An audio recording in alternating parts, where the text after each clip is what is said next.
আগে বিডিআর ফিসির সরকার হাসিনা ওই মিথ্যা মামলা দিয়া সেনাবাহিনীকে হত্যা করেছিল বিডিআর এর মাধ্যমে। ওই বিডিআর সদস্যের মধ্যে একজন 14 বছর 16 বছর জেল খাটার পরে 14 দিন হয়েছে মাত্র বিবাহ করেছে। 14 দিনের স্ত্রী রেখে 16টি বছরে ফেসিবাদ সরকার তাকে জালিমের কারাগারের মধ্যে আটকে রেখেছে। গো আম্মা জান, জেল থেকে ইউনূস সরকার ইউনূস সরকার তাকে বের করার পরে ওই 16টি বছর অপেক্ষা করেছে ওই বিডিআর স্ত্রী। কেমন মহব্বত আর ভালোবাসা, পুরাটা বাংলাদেশ টুকরা আদরে দুলালি ফাতেমা। হুজুর এবার বলেন 5 নম্বর কে? আল্লাহ নবী বলেন আয়েশা। 5 নম্বর হলো আসিয়া। যে আসিয়া জীবন নিয়েছে ফেরাউনের বাদশাহী, তো রাজার স্ত্রী যে সবগুলো বিশ্বস্ত দিয়েছে আল্লাহর জন্য। আসিয়াও বিনা হিসাবে জান্নাতে যাবে, 8টা জান্নাতের অধিকারী হয়ে গেল। হুজুর আবার বলেন 6 নম্বর কে?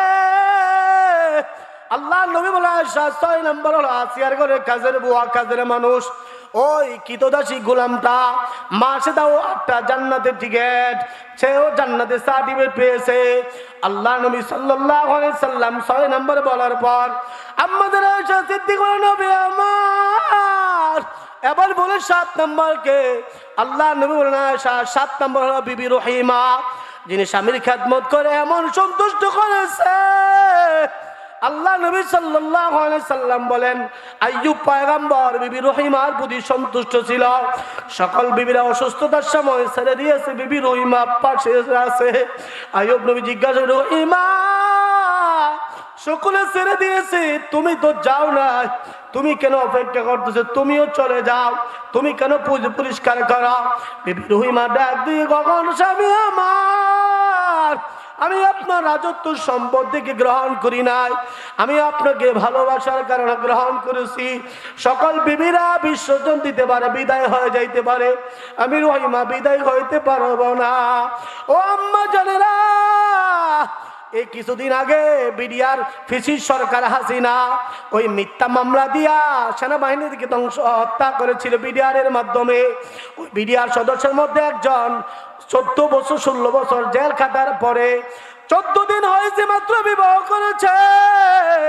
14 দিনের স্ত্রী রেখে 16টি বছরে ফেসিবাদ সরকার তাকে জালিমের কারাগারের মধ্যে আটকে রেখেছে। গো আম্মা জান, জেল থেকে ইউনূস সরকার ইউনূস সরকার তাকে বের করার পরে ওই 16টি বছর অপেক্ষা করেছে ওই বিডিআর স্ত্রী। কেমন মহব্বত আর ভালোবাসা, পুরাটা বাংলাদেশ খবরাবর হয়ে গেছে। এমন মহব্বত ছিল। আল্লাহ নবী সাল্লাল্লাহু আলাইহি সাল্লাম কি আম্মাজান আয়েশা বলে নবী 8 নম্বর কে? আল্লাহ নবী বলে আয়েশা 8 নম্বর হলো উহুদের ওই প্রান্তরে যে মহিলা 6 মাসের দুধের বাচ্চা আমি নবীর জন্য হাদিয়া দিয়েছিল। ও আম্মা জান, আমি যদি 10 জন মহিলার কথা বলতে চাই 10 ঘন্টার সময় দিলেও আমার হবে না, এত লম্বা চূড়া। আমি শুধু সংক্ষেপে একটা কথা বলতে চাই। আল্লাহ নবী সাল্লাল্লাহু আলাইহি সাল্লাম বলেছেন উহুদের সেই মহিলা, যে মহিলা 6 মাসের দুধের বাচ্চা আল্লাহ নবী কি দিয়েছিলেন। আল্লাহ নবী সাল্লাল্লাহু আলাইহি সাল্লাম উহুদের যুদ্ধের জন্য সাহাবায়ে কেরামকে ডাক দেন, ও সাহাবায়ে কেরাম, বদরের যুদ্ধের পরে উহুদের যুদ্ধ, তোমাদের অংশগ্রহণ করতে হবে, জান দিয়ে মাল দিয়ে সব কিছু দিয়া। সাহাবায়ে কেরাম অংশগ্রহণ করলেন। মহিলাদেরকে আল্লাহ নবী সাল্লাল্লাহু আলাইহি সাল্লাম একজন 6 মাসের দুধের বাচ্চা নিয়ে আল্লাহ নবী সাল্লাল্লাহু আলাইহি সাল্লামের দরবারে হাজির হয়ে গেলেন। আল্লাহ নবী সাল্লাল্লাহু আলাইহি সাল্লামের দরবারে 6 মাসের দুধের বাচ্চা নিয়ে যখন হাজির হয়ে গেলেন, আল্লাহ নবী বলি ইয়া রাসূলুল্লাহ, ইয়া হাবিবাল্লাহ, মহিলাদেরকে যুদ্ধের ময়দানে পারমিশন দেবেন না, পুরুষদেরকে শুধু যুদ্ধের ময়দানে অনুমতি দিয়েছেন। উপযুক্ত কোনো সন্তান নাই, আমার 6 মাসের দুধের বাচ্চা কঠিন কিয়ামতের ময়দানে আমি যেন শহীদের মা হয়ে আমি যেন আল্লাহর দরবারে হাজির হইতে পারি। আল্লাহ নবী ডাক দিল, মা 6 মাসের দুধের বাচ্চা কোনো কাজে লাগবে না, নিয়ে যাও গো মা। সামনে যদি কোনো যুদ্ধ হয় তাহলে তোমার সন্তান কাজে লাগবে, নিয়ে যাও। কোনো কাজে লাগবে না। মহিলা ডাক দেবে, ইয়া রাসূলুল্লাহ, ইয়া হাবিবাল্লাহ, আমি যে আপনাকে ভালোবাসি নবী, তাই আমার সন্তানকে নিয়ে আসছি। দেখেন না কোনো একটা কাজে লাগা দেওয়া যায় কিনা। আল্লাহ নবী ডাক দিল, মা তোমার প্রতি আমি খুশি, এই সন্তান কোনো কাজে লাগবে না। ঘোড়ায় আরোহণ করতে পারবে না, তীরও চালাতে পারবে না, ঢাল দ্বারা কাফেরদের তীরও এরকম ভাবে প্রতিহত করতে পারবে না, যুদ্ধের ময়দানে পানিও পান করাতে পারবে না। তাহলে মা আপনি তাকা দেখেন, কোনো কাজে লাগবে না, নিয়ে যান। সামনে যদি কোনো যুদ্ধ হয়, আপনার সন্তান যদি বেঁচে থাকে, তাহলে ওই যুদ্ধের মধ্যে নিয়ে আসেন। ওই মহিলা ডাক, নবী আমার, আমি যে আপনাকে কলেজা থেকে বেশি ভালোবাসি, আপনি আমাকে ফিরে দিয়েন না, কোনো একটা কাজে লাগা দেন। আল্লাহ বলে, না মা কোনো কাজে লাগবে না, নিয়ে যান। ওই মহিলাটা নবী, আমি জানি আমার সন্তান ঘোড়ায় আরোহণ করতে পারবে না, তীর দ্বারা কাউকে আঘাত করতে পারবে না, বল্লম দ্বারা কাউকে আঘাত করতে পারবে না, তরবারি দ্বারা কাউকে আঘাত করতে পারবে না, ঢাল দ্বারা ওই কাফেরদের আঘাত প্রতিহত করতে পারবে না। ও নবী, কিন্তু একটা বিষয় অবশ্যই জানি, আমি যাকে সবচেয়ে বেশি ভালোবাসি, আমার নবীকে আমি কলিজা থেকে বেশি ভালোবাসি, আমার জীবনের চাইতে বেশি ভালোবাসি, আমি আমার সন্তানের চাইতে বেশি ভালোবাসি। ও নবী, যে সন্তানকে আমি 10 মাস 10 দিন গর্ভ ধারণ করে কত কষ্ট সহ্য করেছি, আমার সন্তান যখন গর্ভে আসে খাবার দাবার বন্ধ হয়ে যায়, কত কষ্ট করে প্রসব করেছি, দুগ্ধ পান করেছি, আমার কোনো আক্ষেপ নাই, আমার কোনো কষ্ট নাই। আমার কষ্ট হলো নবী, কোনো দুশ্মন যদি যুদ্ধের ময়দানে আপনার দিকে টার্গেট করে, কোন তীর মারে, আঘাত করে আপনার দিকে, যুদ্ধের ময়দানে ঢাল ভাঙতে পারে, ঢালের অভাব পড়তে পারে। ও নবী, আমার 6 মাসের দুধের বাচ্চাটা ওই কাফের তীরের সামনে তুলে ধরবেন, আমার কলিজার টুকরা সন্তানের কলিজা ছিদ্র হইয়া এদিক দিয়ে বের হয়ে ওদিক যাইতে পারে, শাহাদাতের পেয়ালা পান করতে পারে, আমার মনে আর কোনো দুঃখ নাই, আপনার শরীরে যেন একটা ফুলের টুকাও না লাগে। ও আম্মা জান, আমার নবী তার প্রতি খুশি হয়ে গেলেন। ও মা, এমন মহব্বত আমার জন্য, আল্লাহ নবী তার প্রতি খুশি হয়ে গেলেন গো মা। আল্লাহ নবী বলেন, আয়েশা, আল্লাহ তাআলা জিবরাইলের মাধ্যমে আমাকে সংবাদ জানিয়েছেন নবী, ওই মহিলার নাম জান্নাতি ওয়াজিব হয়ে গেছে তার জন্য, কাল কিয়ামতের ময়দানে হাসতে হাসতে জান্নাতের ভিতরে ঢুকে যাবে।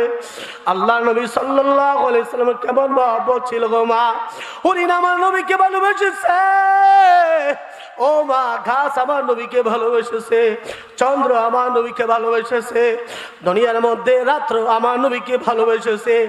রাত্র ডাকের মালিক তোমার নবীকে পাঠাইবা, আমাকে মানুষেরা পছন্দ করে না, অন্ধকারে ডাকাতেরা ডাকাতি করে, চোরেরা চোরামি করে, আমাকে কেউ দেখতে পারে না। ও মালিক, তোমার বিশ্ব নবীকে আমার দিক দিয়ে পাঠাও। দিন ডাক দিল, ও মালিক আমার দিক দিয়ে পাঠাও, আমি দিন গর্ববোধ করব, আমি রাত্র গর্ববোধ করব। আল্লাহ বলেন, ও রাত ও দিন, আমি আল্লাহ তোদের প্রতি খুশি হয়ে গেলাম, আমি তোদেরকে সৃষ্টি করলাম, দিন রাত পার্থক্য করলাম। দিনে আমার বান্দারা অন্য কাজকর্ম করবে, আর রাত্রে বেলা আমি আল্লাহর ইবাদত গোলামি করে তারা সুন্দরভাবে আরাম করে ঘুমাবে। যা যা তোদের দরখাস্ত মঞ্জুর করলাম, আমি আমার নবীকে, আমার বিশ্ব নবীকে রাত্রে এবং দিনের মাঝখানে পাঠায় দিব। ও আম্মা জান, আপনারা নিজের ঘর বাড়ি কাজকর্ম ফেলে উলামাদের বয়ান শোনার জন্য আসছেন।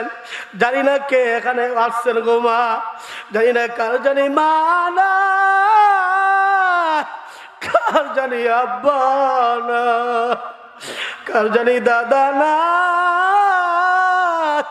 কার জানি দাদি না।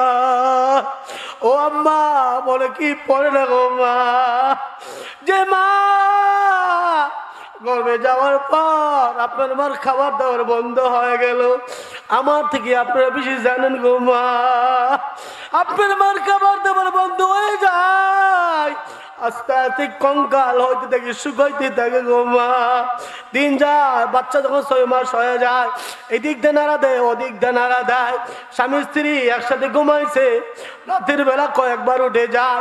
গভীর রাত মাঘ মাসের শীতের মধ্যে আপনার মা হঠাৎ করে ফালদার খাট থেকে উঠে যায়। এবার খাটের আষ্টার মধ্যে ধরে, ওই সাইডে ধরে খালি চিৎকার করে আস্তে আস্তে কাঁদে, স্বামীর ঘুম ভেঙে যাবে। মা কান্দে, কিন্তু মার কান্না দেখি আপনার বাবা সজাগ হয়ে গেল। এবার জিজ্ঞাসা, বেবি আমার প্রচন্ড শীতের মধ্যে তুমি কেন খাট থেকে নামলা?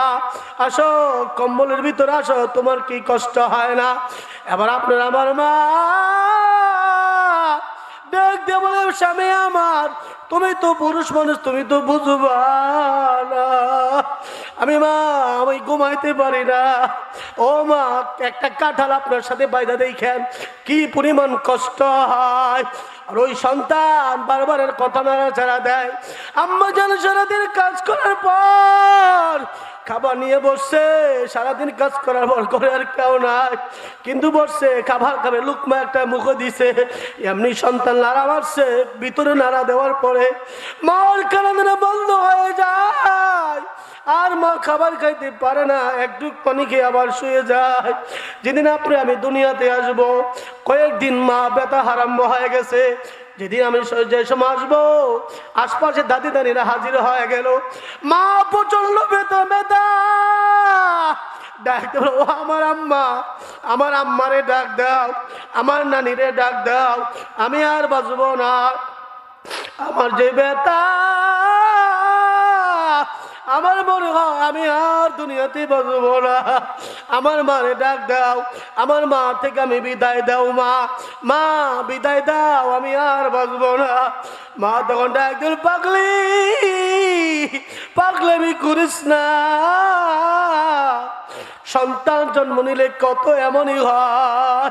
ও আম্মা, আমি আপনি দুনিয়াতে আসলাম, মা গলা কাটা শহীদের মতো অজ্ঞান হয়ে ঘরের মধ্যে বিছানা পড়ে আছে। আম্মা যান, মাথার মধ্যে পানি দেওয়ার পর হুশ আসছে। হুশ আসার পরে সর্বপ্রথম বলে, আমার জাদুমণি কোথায়, আমার রুকিয়া কোথায়, আমার ফাতেমা কোথায়, আমার জয়নব কোথায়, আমার খাদিজা কোথায়, আমার সন্তান কোথায়, দেও না আমার কোলে দাও। ও আম্মা, আপনার চেহারা দেখা মা 10 মাসের 10 দিনের কষ্ট সব ভুলা যায়। জানি না কার মা কবরে, জানি না কার মার কবর খবর ভালো না। ও মা, গরুর গোস্ত খাও, খাসির গোস্ত খাও,